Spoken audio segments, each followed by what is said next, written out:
ஒவ்வொரு வீட்டில் இருக்கக்கூடிய இளைஞர்களையும் தந்தைகளையும் தாய்மார்களையும் இன்றைக்கு கொன்று குவிக்கக்கூடிய ஒரு யமனாக இந்த டாஸ்மாக உருவாக்கி வச்சுட்டு நான் தாயா உங்களுக்கு எல்லாம் அப்பா, என்ன அப்பான்னு கூப்பிடுங்க.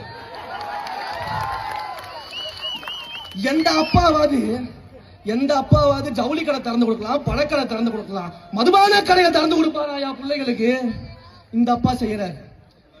கேட்டா நாங்கெல்லாம் கொள்கை கூட்டம், வரவங்களுக்கு எல்லாம் கொள்கையே கிடையாது அப்படின்னு. இதை நீங்க வெளியில எடுத்துட்டு மக்கள்கிட்ட சொல்லணும். இதுல போதைப் பொருள் கலாச்சாரத்துல இன்னொரு விஷயம் இருக்கு, அதையும் யோசிச்சு பாருங்க.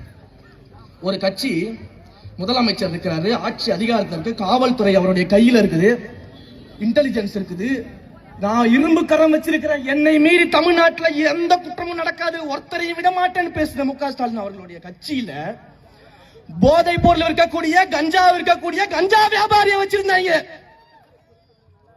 அதுவும் சாதாரண கஞ்சா வியாபாரி இல்ல, தேசிய அளவுல கஞ்சாவை இம்போர்ட் எக்ஸ்போர்ட் பண்ற அயலக அணியிலேயே வச்சிருந்தாங்க.